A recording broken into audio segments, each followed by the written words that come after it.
While investigating the suspicious death of a Native American woman, a group of tribal police and county deputies enter the oil drilling site where the woman's boyfriend lived and worked as a guard.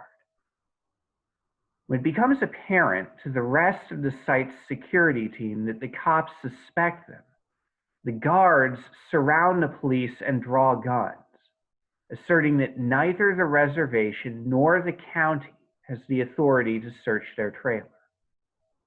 A shootout seems imminent until the young woman who came with the cops pulls out her badge and declares that as an FBI agent, she has jurisdictional authority.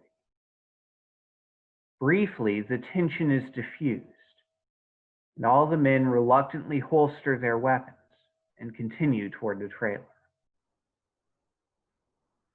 And although no weapons have been drawn, this morning's gospel reading is as fraught with tension as that scene from the movie Wind River.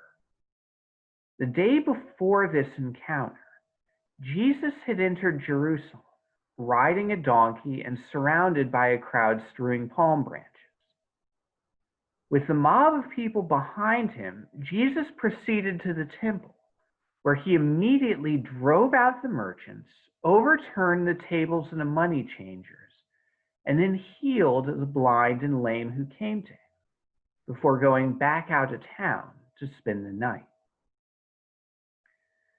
The priests of the temple were understandably flabbergasted and angry with this.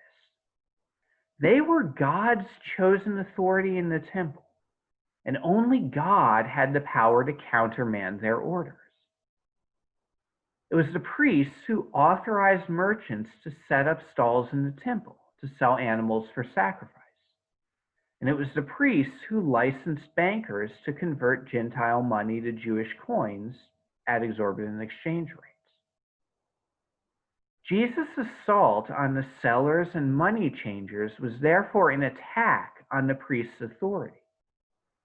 And ordinarily, the priests would order the temple police to arrest such a troublemaker right then. But the crowds and the healings gave them pause, because confronting the leader of a mob would probably spark a riot, which would be bad even if the imminent visit of the Roman prefect Pontius Pilate hadn't already put Jerusalem on edge. And a man able to cure the blind and lame had to have at least some manner of superhuman power, which meant that it was at least within the realm of possibility that Jesus was the Messiah, God's anointed, who was the only person this side of God who could rightly claim more authority in the temple than the priests could. And so when Jesus has the audacity to return to the scene of his crime the next day, the priests assemble to confront him. And they're armed with the only question that matters. By what authority are you overturning the tables and curing the sick?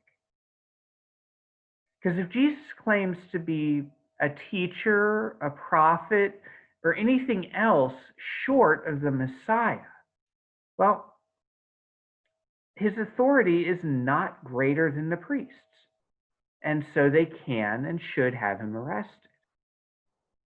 And if Jesus does claim to be the Messiah, he wouldn't have been the first man that century to come to the temple and make such an assertion.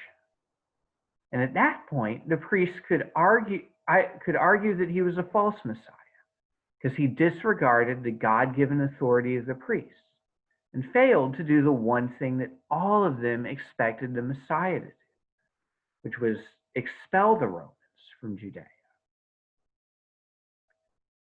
Unlike the FBI agent in the movie, Jesus does not pull a badge that would instantly establish his authority.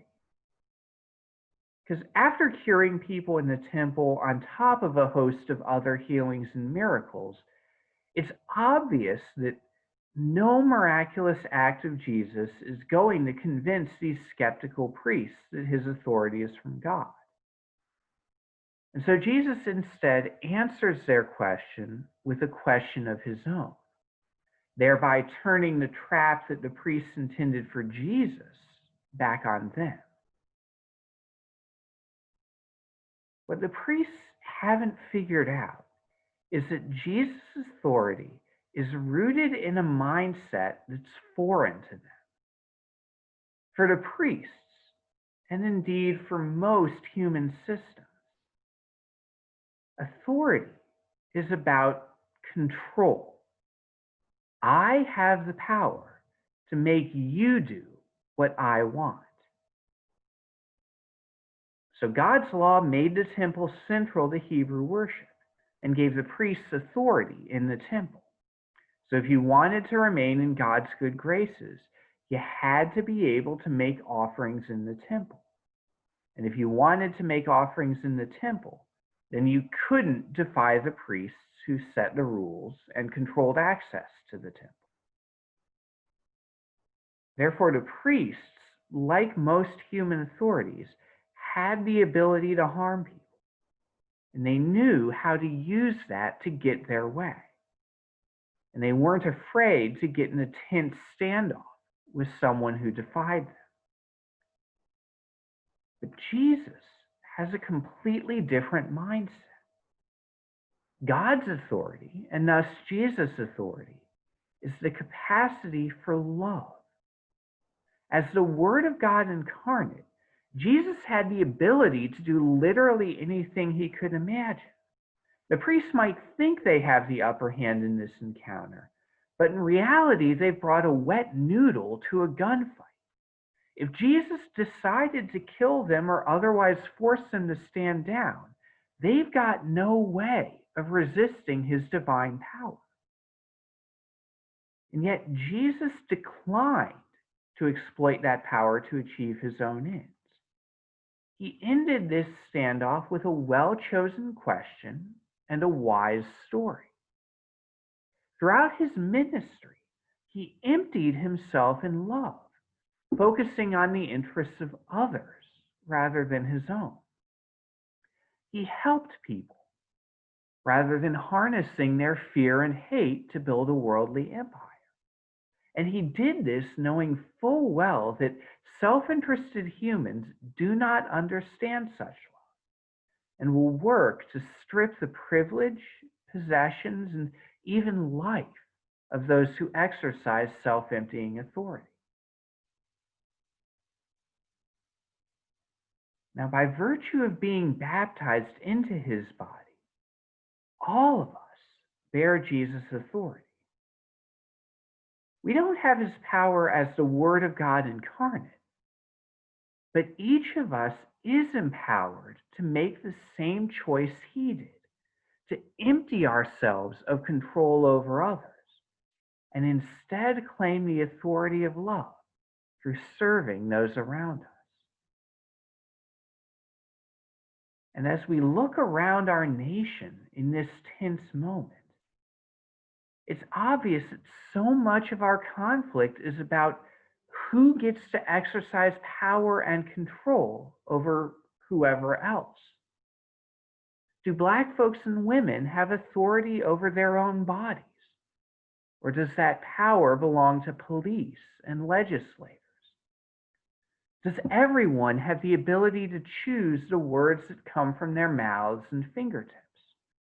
Or does the government have the authority to silence them? Is the ultimate authority to determine policy during an epidemic science or profit? And as Christians, we are people who have already said, "I go, sir," to our Father.